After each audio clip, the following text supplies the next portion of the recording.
बाप, बेटे और रूहुल कुद्दुस के नाम में आमीन। हमारे लिए आज की पाक तलावत बमुताबिक मुक़द्दस लूका 11वां बाब 42वीं से 46वीं आयत तक कलाम मुक़द्दस में यूं मरकूम है। फरीसियों पर अफसोस। मगर ए फरीसियों, तुम पर अफसोस कि तुम पुदीने और सदाब और हर एक तरकारी पर तहयकी देते हो, लेकिन इंसाफ और खुदा की मोहब्बत से किनारा करते हो।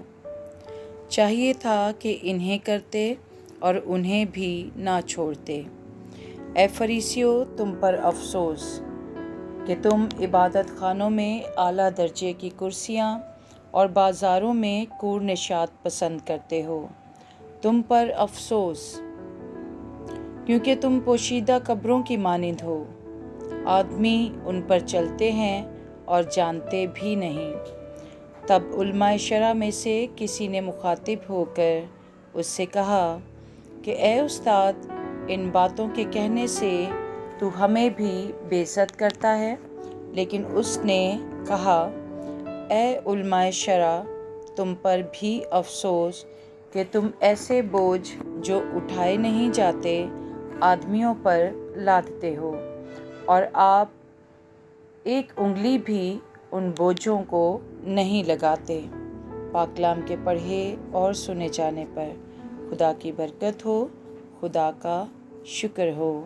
आमीन।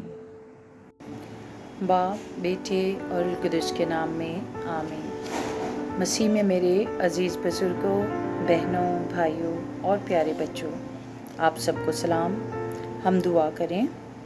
ए मेहरबान, असली और जलाली खुदावन, हम दिल की गहराइयों से तेरे बेहद शुक्रगुज़ार हैं कि तेरे रहम और फजल से अपनी ज़िंदगियों में तेरे पाक कलाम को पढ़ने, सुनने और सीखने की कोशिश करते हैं। बख्श दे कि हम तेरे कलाम पर अमल करके अपनी ज़िंदगियों से तेरे कलाम की मुनादी करके तेरे नाम को जलाल दे सकें। मसीह हमारे खुदावंद के वसीले, आमीन।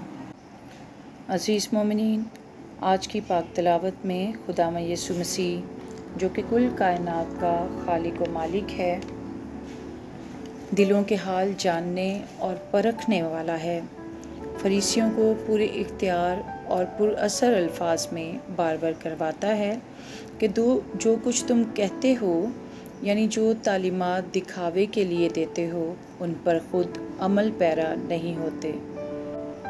MI के लाहौर के एक सीनियर एडिटर मोहतरम जनाब यूनुस आमिर अपनी एक तहरीर में फ़रीसियों के बारे में लिखते हैं कि सैयदना मसीह के दौर में यहूदियों के 3 नुमायाँ फ़िरके थे: फ़रीसी, सदूकी और असीनी। फ़रीसी सबसे ज़्यादा बाअसर फ़िरका था। यूनानी ज़ुबान के लफ्ज़ फ़रीसी का मतलब है गुनाह से अलहदा किया गया या गुनाह से अलहदा करने वाला। अजीज़ों, यही वजह थी कि फ़रीसी हमेशा अपने आप को दूसरों से अबतर समझते और हर किस्म की बुराई, लालच, हसद, खुद पसंदी, घमंड, खुदनुमाई, रियाकारी, मुनाफ़कत, आला ओहदों की भूख अपने अंदर रखते और एक दोहरी शख्सियत की ज़िंदगी गुजारते थे।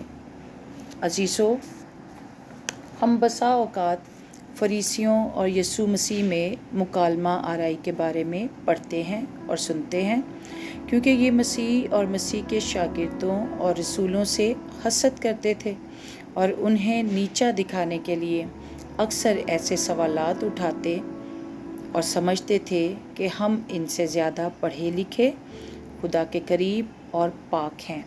लेकिन खुदावंद यीशु मसीह ने उनके मकर और दिलों के हालात उनके सामने बयान कर दिए। यही वजह है कि ये हर वक्त यीशु मसीह को अपनी बातों के जाल में फंसाकर पकड़ना चाहते थे कि इस पर कुफर गोई का फतवा लगा सकें। इन्हीं फरीसियों में से 45वीं आयत में हम पढ़ते हैं कि एक ने अपनी बेइज्जती महसूस की اور مسیح سے کہا کہ ان باتوں سے تو ہمیں بےعزت کرتا ہے۔ اور جب مسیح نے اسے جواب دیا تو یقیناً یہ علماء شرع یعنی فریسیوں کا استاد اور سارے استاد جتنے بیٹھے تھے مزید بےعزت ہوئے۔ عزیزو، یہ فریسی ہمیشہ ہجوم میں تعلیمات سیکھنے کی غرض سے نہیں بلکہ تنقید اور حسد کی بدولت مسیح کے پیغامات کو، تعلیمات کو سنتے اور ہجوم میں شامل رہتے تھے۔ عزیزو، آج بھی جب ایسے فریسانہ رویوں کو اجاگر کیا جائے اور انہیں بار بار کروایا جائے تو وہ اپنے آپ کو بدلنے اور پرکھنے کی بجائے اپنی بےعزتی تو محسوس کرتے ہیں، لیکن اپنے ان رویوں یعنی لالچ، ریاکاری، حرام کاری، بے انصافی، غریبوں کا استحصال، گھمنڈ، خود پسندی اور عہدوں کی بھوک سے باز نہیں آتے اور نہ ہی خدا کے خوف میں اپنی زندگی گزارنے کی کوشش کرتے ہیں۔